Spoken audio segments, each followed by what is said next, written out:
E o Marcelo, que vem do Brasil, mas já mora há alguns anos em Portugal e, portanto, também já se está a integrar neste panorama. Então, vamos sentar.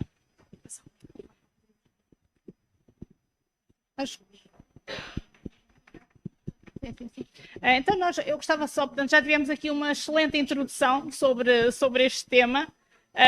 Nós, como sabem, estamos todos a celebrar, o país em si está a celebrar os 50 anos da Revolução de Abril, que foi sinónimo de libertação de uma ditadura que, ao mesmo tempo, também cerceava a liberdade de expressão no geral, mas também, e às vezes nós não pensamos nisso, também da própria liberdade religiosa.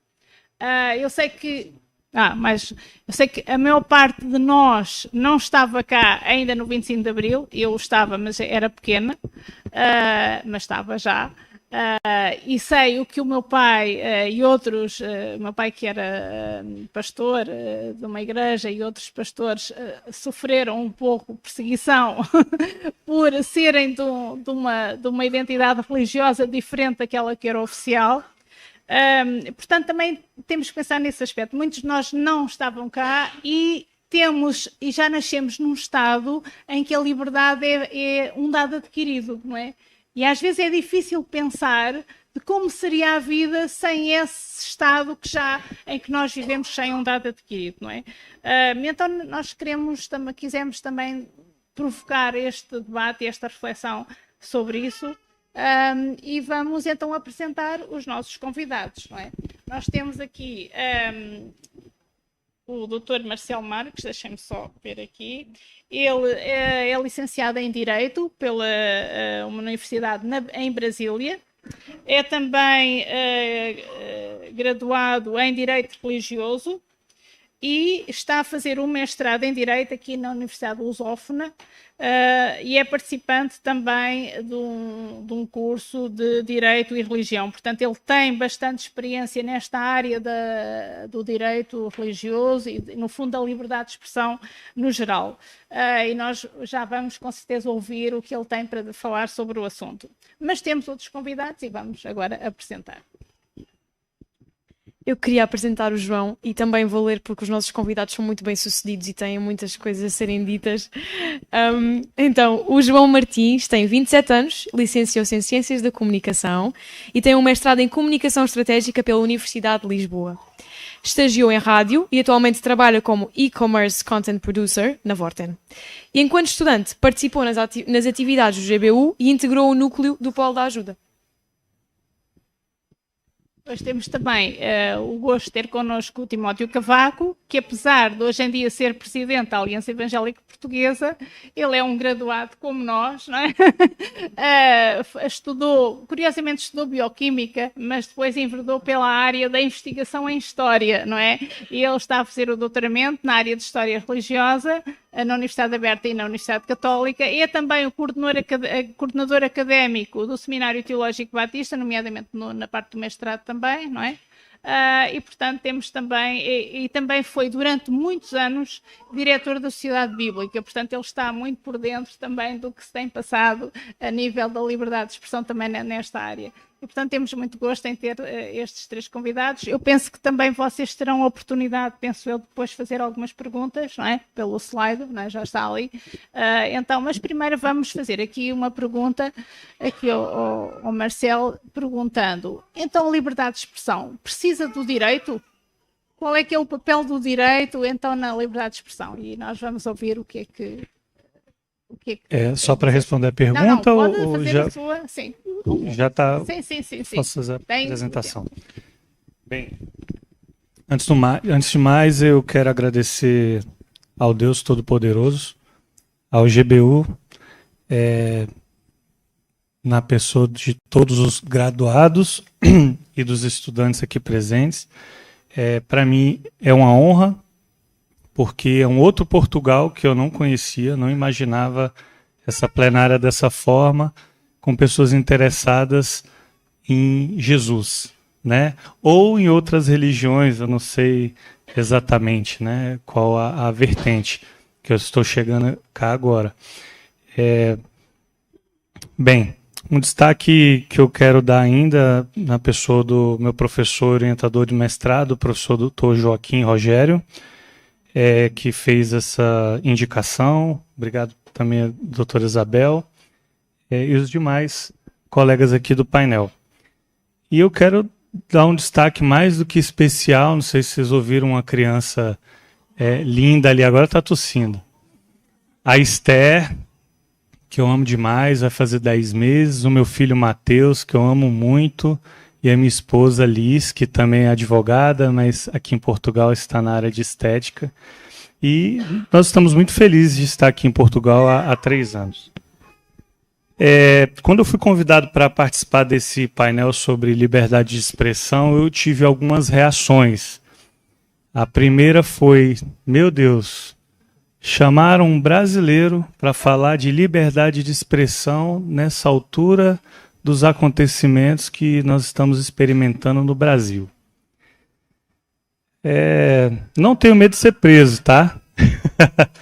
Mas o que eu vou falar aqui reflete o que está acontecendo e algumas pessoas foram presas, sim, em relação ao exercício dessa liberdade de expressão. Outro sentimento foi... eu trouxe minha colinha aqui porque realmente eu preciso dela, tá? Outra foi de me sentir ser levado às minhas primeiras aulas da Faculdade de Direito, onde nós estudamos Teoria Geral do Estado, que fala justamente sobre essa questão do direito natural, que eu vou abordar um pouco mais adiante. E a outra foi de participar desse painel por conta dos estudos que eu tenho enfrentado na pós-graduação em Direito Religioso, a primeira do Brasil. Eu preciso destacar isso, porque como primeiro curso especializado em Direito Religioso, parece que há ali uma defasagem e que eu chamo a atenção para vocês notarem que é uma área bastante relevante, tendo em vista a expectativa das perseguições religiosas que só aumentam, né? E a gente precisa assegurar o direito das organizações religiosas, sejam elas de qual matriz for. E assim eu preciso referir aqui também a alegria de todos os aprendizados que eu tenho adquirido com os confrades do Instituto Brasileiro de Direito e Religião, sediado no Brasil, os colegas da primeira pós-graduação em Direito Religioso, promovido pelo IBDR e a Universidade Evangélica também do Brasil, e ainda com os novos amigos do primeiro curso também aqui na Europa, o primeiro curso Direito e Religião, que foi realizado 2 semanas na Espanha, que foi uma experiência incrível, que eu cheguei a ouvir inclusive sobre inteligência artificial e religião e liberdade de expressão, coisas inimagináveis que eu pude conhecer. Então, eu estou sofrendo de obesidade mental, vou tentar organizar a minha fala, que já foi longa, para dizer que, embora eu tenha separado sempre mais de um conceito dos exemplos que eu vou trazer, eu vou focar apenas em um sobre cada coisa que eu vou falar. Tem muita coisa que já foi dita há séculos, então não estou aqui inventando nada, eu só vou compartilhar algumas visões. Nós temos um professor que eu tive a honra de conhecer pessoalmente semana passada, que falou na sua obra de maneira geral, sobre o juscontratualismo. É o professor Jonatas Eduardo Mendes Machado, diretor da Faculdade de Direito de Coimbra. Eu vou falar sobre o juscontratualismo para demonstrar o que havia antes da formação do Estado, né, da sociedade. Ele destaca como sendo aquele estado de natureza do homem, pré-político, pré-estatal, em que os indivíduos habitam isoladamente, sem subordinação ou sujeição, lutando pela sua autopreservação. Em seguida, salienta-se o facto de que os indivíduos são titulares de determinados direitos naturais que lhes foram concebidos pelo Criador, como a vida, a liberdade e a propriedade, contando apenas com as suas próprias forças para fazer valer e executar os seus direitos. No estado de natureza, o direito é a lei do mais forte. E continua: todos concordam que o indivíduo não consegue isoladamente suprir as suas necessidades de forma totalmente satisfatória. Esse facto impele-o a celebrar com os outros indivíduos um contrato social que cria, fundamenta e estrutura uma comunidade política. Dessa forma se passa do estado de natureza para o estado civil. Falando sobre o conceito jurídico de liberdade, eu tomo emprestado aqui as palavras de um jurista Pimenta Bueno, José Antônio Pimenta Bueno, que alarga o conceito de liberdade ao referir sobre as formas de liberdade. A liberdade é sempre a mesma, mas com ela pode ser considerada em diferentes relações. Por isso, costuma-se dividi-la ou classificá-la como liberdade do pensamento e sua comunicação, de consciência ou religião, de locomoção, viagem ou imigração, de trabalho ou indústria, de contratar ou de associação. Liberdade é liberdade, não é mesmo? Naturalmente, a história sofreu diversos desdobramentos, até que as nações democráticas aboliram os absolutismos e passaram a reger suas constituições, preservando princípios e valores que sustentassem a vida em sociedade com vistas à busca da felicidade. É bonito dizer isso, né? Mas nós não estamos aqui a passeio, né? Particularmente, a vida não necessariamente significa acordar, pagar contas e aparecer no Instagram. Né? Há uma relação que precisa ser desenvolvida coletivamente, embora as pessoas não pensem da mesma forma, e nós temos essa estrutura criada pelas constituições que nos permite desenvolver essas relações com toda a diversidade possível e às vezes até inimaginável. Nesse caminhar não há dúvidas que o Ocidente foi criado em raízes judaico-cristãs. Há quem queira negar isso, mas isso é um fato. 150 anos antes da Revolução Francesa, a Declaração dos Estados da Virgínia, no texto da independência daqueles, vamos dizer, da Nova Inglaterra, né, que estavam buscando a independência da coroa britânica, já dispunha em seu artigo 16, ali em 150 anos antes da Revolução Francesa. Essa religião, ou a obrigação que devemos ao nosso Criador, e a maneira de emitir essa confissão só pode ser dirigida pela razão e convicção, não por força ou violência. E, por conseguinte, todos os homens têm intitulado o direito ao livre exercício da religião, conforme ditames da sua consciência, e este é o dever mútuo de todos, praticar a tolerância cristã, o amor e a caridade uns para com os outros. Então, aconteceu esse fato histórico, né, que os ingleses perseguidos pela igreja anglicana, nomeadamente os puritanos e alguns outros, que foram para os Estados Unidos, e ali eles inclusive criaram a sua primeira emenda, dando a maior ênfase, com a maior força da liberdade religiosa, porque eles saíram de um cenário de perseguição e fundaram os Estados Unidos com essa vibração, vamos dizer assim. E que inspirou, inclusive, a França com a Declaração Universal dos Direitos do Homem e do Cidadão em 1789. Seu artigo 4º, em que a liberdade consiste em poder fazer tudo que não prejudique o próximo. Assim, o exercício dos direitos naturais, mais uma vez eles aqui, de cada homem não tem por limite senão aqueles que asseguram aos outros membros da sociedade o gozo dos mesmos direitos. Esses limites apenas podem ser determinados pela lei. Houve uma pergunta aqui sobre em que momento você abdicaria da sua liberdade de expressão. Eu, de pronto, pensei, em nenhum momento, nem com a minha esposa. Não tem conversa. Vai ouvir o contraditório. Vamos conversar a respeito disso. Mas eu pensei em o direito de não me autoincriminar.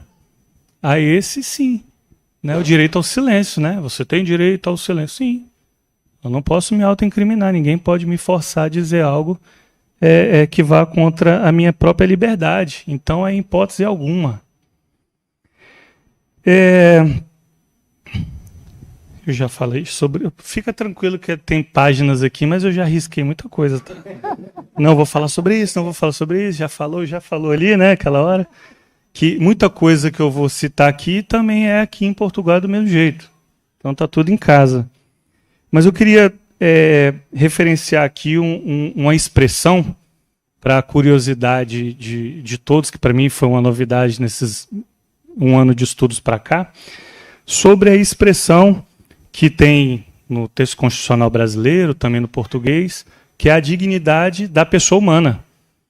Quando eu vi essa expressão, nesse contexto que eu aprendi recentemente, eu nunca tinha parado para refletir sobre esse aparente pleonasmo, né? Dignidade da pessoa humana. Uai, se é a dignidade da pessoa, é claro que só pode ser a pessoa humana.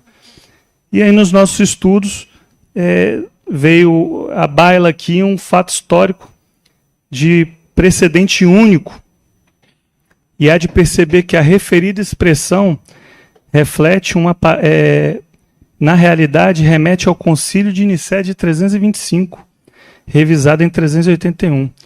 Abre aspas. Onde ficaram estabelecidas a deidade de Jesus Cristo e as pessoas divinas da Trindade, sendo Cristo, quando caminhou sobre a terra, pessoa humana e divina ao mesmo tempo. Então isso é o motivo da separação da pessoa humana e pessoa divina nessa expressão constante nas nossas constituições. Isso é muito forte. Isso é muito forte. Isso me emocionou até.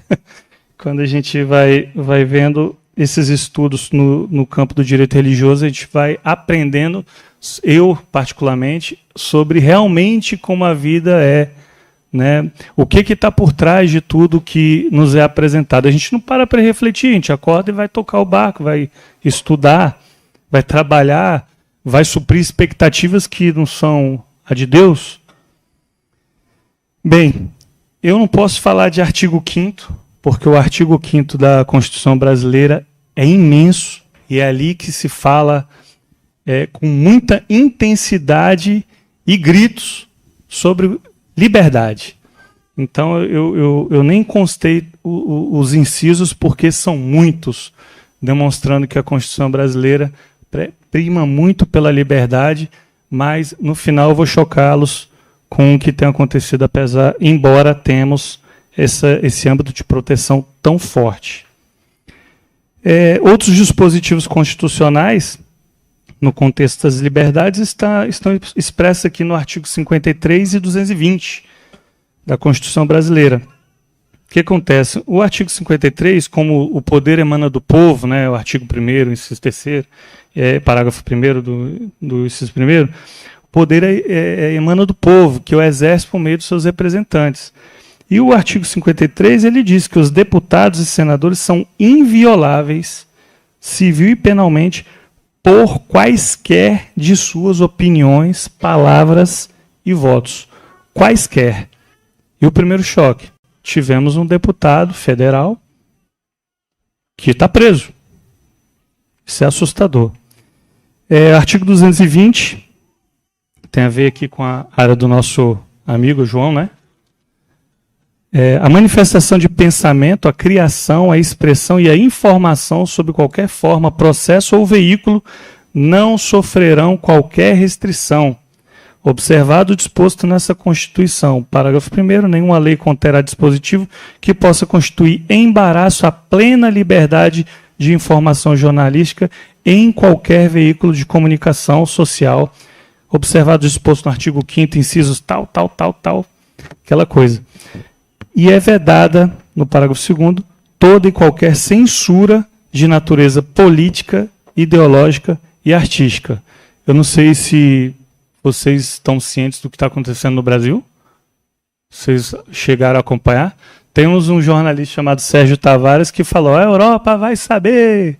Ele foi detido, inclusive, no aeroporto em 25 de fevereiro, mas agora retornou domingo, e pôde lá, sem embaraço qualquer, fazer o seu papel jornalístico de levar e trazer informações.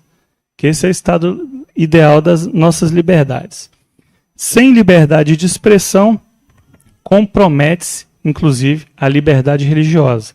Essa é uma frase de um dos meus professores, o professor Dr. Tiago Rafael Vieira, que inclusive lançou um livro agora pela Almedina, chamado Liberdade Religiosa, Fundamentos Teóricos para o Exercício, para a Proteção e Exercício da Crença. Bem, não sei como é que está de tempo, mas o conceito jurídico de religião. A religião é um conceito que filosoficamente, antropologicamente, temos aí milhares de abordagens sobre o que seja religião. No mundo jurídico, o termo religião ele pode ser enxergado por três teorias. Eu vou usar aqui a teoria mais tradicional, conhecida como substancial ou objetivo jurídico de religião, que é aquela considerada quando apresenta os elementos da divindade, moralidade e culto.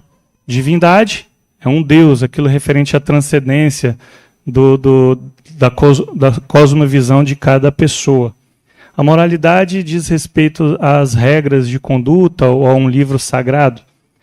E o culto é a expressão máxima desses outros dois elementos.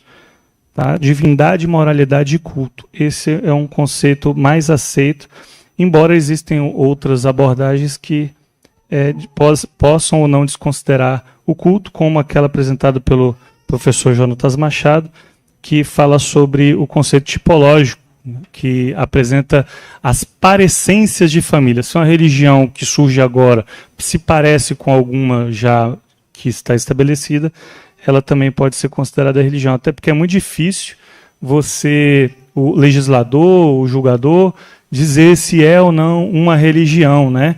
Ele nem pode fazer esse juízo, mas como a gente precisa proteger a liberdade religiosa, esse conceito tem servido, inclusive, para inibir certas seitas ou até religiões chamadas satíricas, né? Inclusive, teve uma decisão do Tribunal Europeu dos Direitos Humanos, eu não tenho isso anotado aqui, em relação a um pleito de uma religião do esparguete, do monstro do esparguete voador, que eles queriam tirar foto com lá no Brasil a gente chama escorredor de macarrão na cabeça. Aí foram analisar a raiz dessa religião e verificaram que era um protesto sobre não sei o que, não tinha a ver com a divindade, tinha a ver mais com uma crítica a um aspecto de uma outra religião real. Com relação ao Estado laico, nós precisamos falar sobre o que é um Estado laico. O Estado laico é o Estado que eu vou puxar aqui, nomeadamente os Estados democráticos, porque existem alguns Estados que existem características, mas que não há essa liberdade religiosa. E o Estado laico é aquele que possui algumas características. Eu vou citar o Brasil, que ele possui as características mais completas no mundo jurídico, né? Um Estado, para ser considerado laico, estou falando de qualquer um, ele precisa ter, no mínimo, a separação do poder político do poder religioso e a liberdade, um ambiente de liberdade para a expressão das crenças dos cidadãos. As outras características de um Estado laico são a benevolência, a igual consideração e a colaboração. Isso tudo, a benevolência é aquela em que tanto o Estado ou a Igreja, elas buscam o bem comum. Há, inclusive, sítios que o Estado não alcança, mas a religião vai lá e cumpre um papel que o Estado, inclusive, não tem ingerência, que é de salvar as almas, né? Que é de levar o cidadão para a cidade de Deus, enquanto as leis jurídicas levam os homens a viver a vida temporal regida pelas leis dos homens. Então, essa separação e liberdade são importantíssimas. A benevolência de considerar a importância da religião na sociedade, nós vimos nos nossos estudos o exemplo das ruínas de Roma. Uma sociedade, ela não se sustenta sem a presença de Deus. É ruína. Né? Temos o exemplo da França, lá com a Bastilha, em que substituíram, né, o Deus cristão pela deusa razão. E guilhotina naqueles clérigos que não aceitaram a mudança.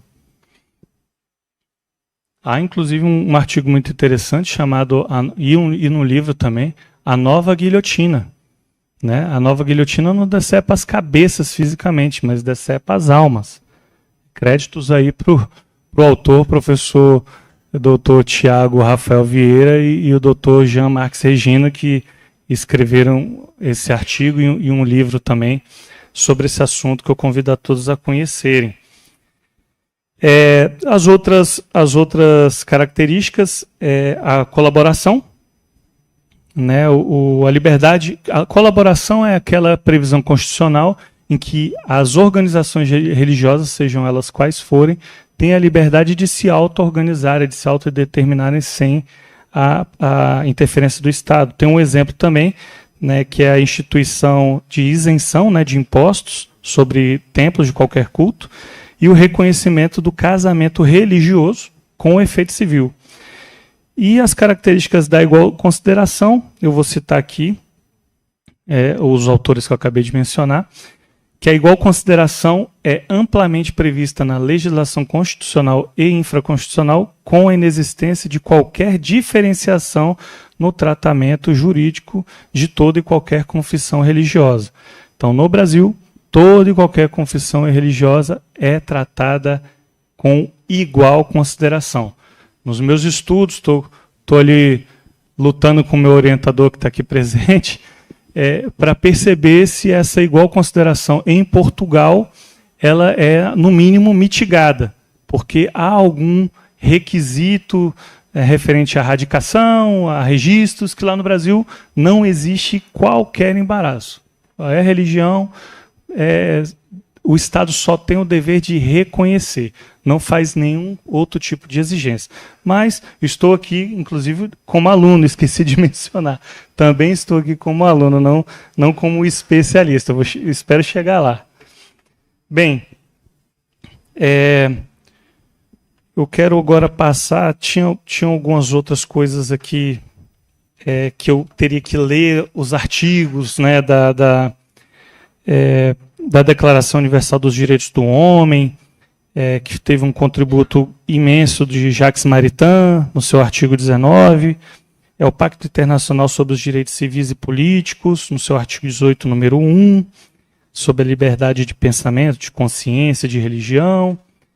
Mas eu quero destacar que a liberdade de expressão não existe em estados teocráticos islâmicos. E o mesmo se pode afirmar de nações que adotam regimes ditatoriais como Nicarágua, Coreia do Norte e China. A China, inclusive, tem buscado reinterpretar a Bíblia. Uma outra discussão que nós temos no mundo do direito, que é exatamente aquilo que eu falei sobre a França. Né? Quando você tira Deus, você tem que colocar uma outra coisa no lugar. Inclusive, na França, quem entrou foi Napoleão, não foi isso?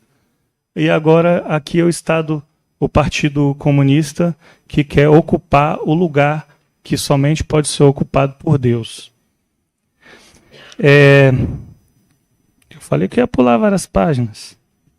Eu vou fazer um questionamento para a gente passar por um encerramento. Eu não deixar de falar de algo que foi dito aqui também, sobre, inclusive, uma forma que o GBU, de certa forma, também faz, que é o proselitismo. E o proselitismo muitas vezes é encarado pelas pessoas de forma pejorativa, né, como uma coisa incômoda, mas não é incômodo. O proselitismo é o exercício do direito de expressar a sua crença e de buscar prosélitos, de convencer o outro de que você pode ser feliz. Do caminho que eu estou, eu encontrei a Deus, esse caminho é muito bom, eu gostaria que também você encontrasse, né? Se a pessoa disser que não quer, tudo bem, mas eu tenho o direito de tentar convencê-la. Diferente de outras religiões em que a conversão às vezes é forçada. Então, nós precisamos desse ambiente, porque a questão que eu queria deixar para responder é se questões relativas à liberdade de expressão religiosa, se os cidadãos, ministros de culto e ou líderes religiosos podem ou não expressar as suas crenças. Eu diria, pelas razões que eu acabei de expor, que deve. É porque é o seguinte, nós temos uma coisa que eu mencionei, o mercado de ideias. Nós temos aqui, na sociedade, um mercado de ideias. Tem um monte de coisa passando por aí, às vezes a gente abraça, assim como eu já abracei quando era mais novo. Geralmente, quando a gente é mais novo, adolescente ou jovem, a gente acaba abraçando ideias sem refletir, considerar o que tem por trás dessas ideias. Então, existe esse mercado de ideias. É ali que o proselitismo entra, onde as religiões degladeiam no bom sentido da palavra, né, porque ninguém está forçando ninguém a nada, mas a apresentar a sua doutrina, o seu caminho que leva a um relacionamento com Deus. Então, o clérigo, o pastor, o líder religioso, ele inclusive deve falar. Por que eu falei isso 2 vezes?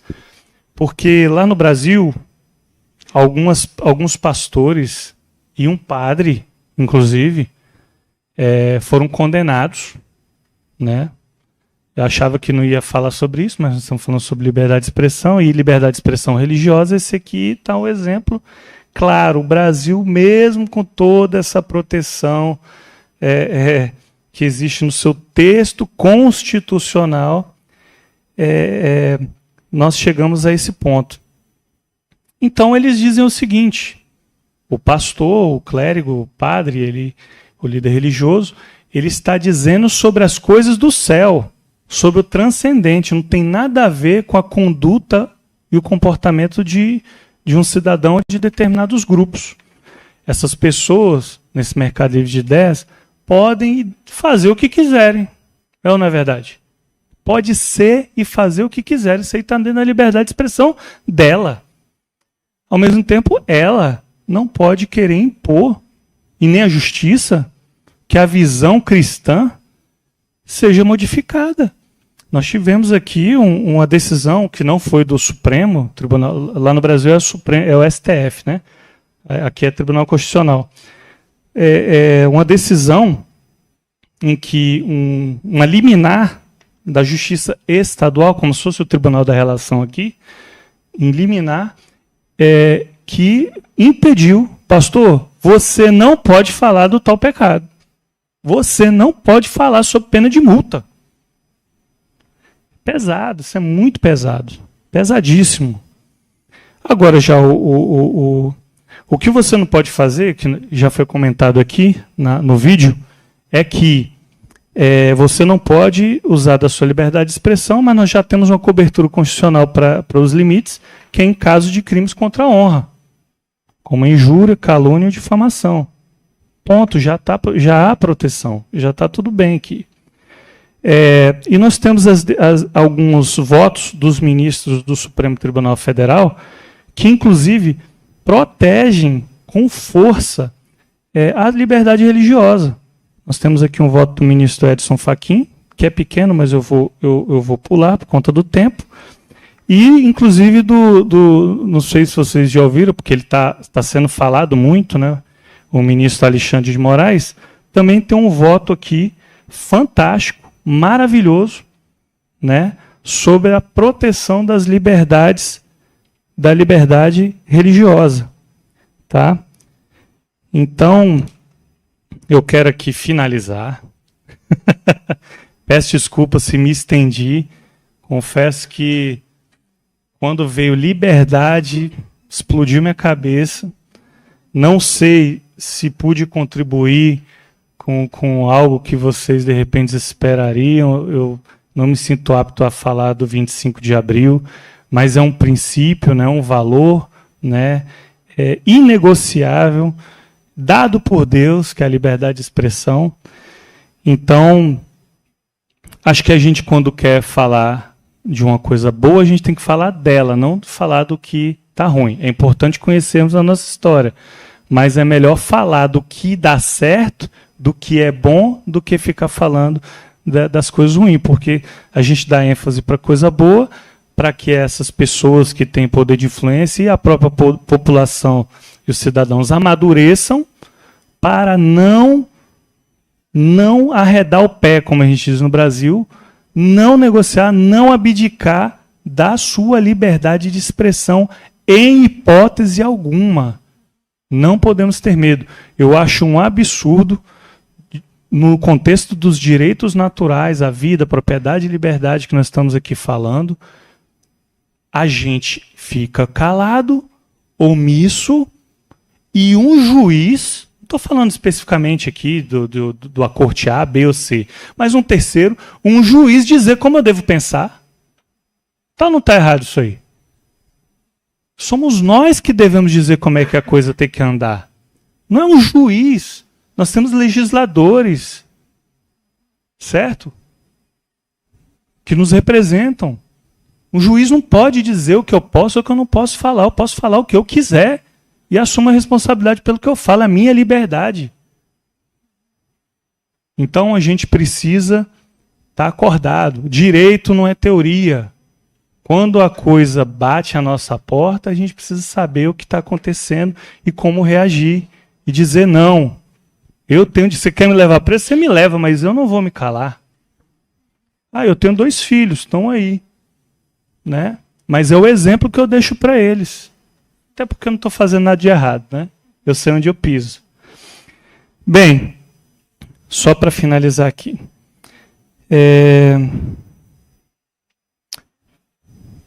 Já falei de tudo isso. Pessoal, quero só finalizar com um convite. Eu vi que tem 2 estudantes de direito ali. Eu falei, espero que eu fale ali, tente te animar a gostar mais do direito. Eu também fiz direito porque eu não sabia o que eu queria. É normal, eu tinha feito um outro curso superior antes, não gostei, aí fui para o direito. E no direito eu comecei a aprender a vida como ela é. E aí isso eu gostei muito disso. E depois me tornei advogado e a gente resolve o problema das pessoas, problemas seríssimos, e isso dá uma satisfação maior do que o dinheiro. Inclusive, fazer um último destaque, que a coisa mais valiosa de tudo que eu falei aqui foi o que eu não falei. Foi o que eu ouvi vocês falarem nos corredores, nos cumprimentos, né, nas trocas.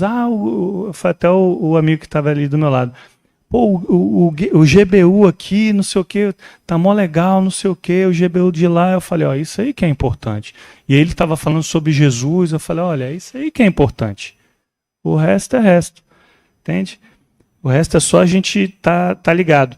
Então, quero fazer um convite para que vocês escutem esse ramo do direito, que é o direito religioso, aproveitando-se que é o GBU.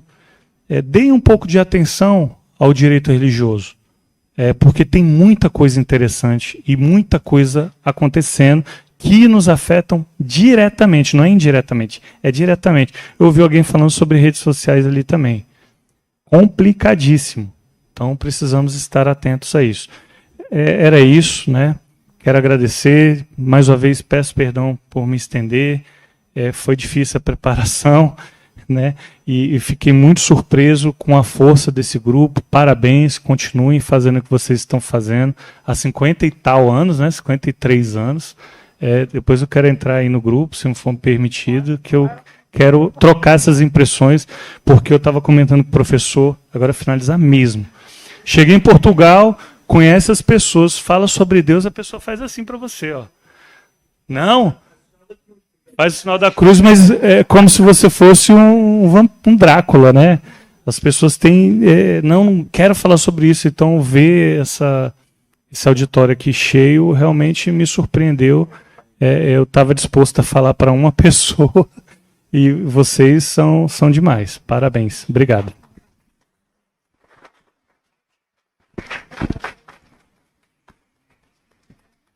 Nós queremos agradecer ao professor Marcelo. De facto, veio responder um bocadinho àquela questão que já tínhamos falado há pouco e veio também confirmar aquilo que nós vimos no vídeo, não é? Que vimos no vídeo, que todos têm, de facto, direito à sua opinião, inclusive religiosa. Eu vou passar à Maria, que nós estivemos aqui a falar e nem sequer nos apresentámos. Peço desculpa, porque nós já estamos aqui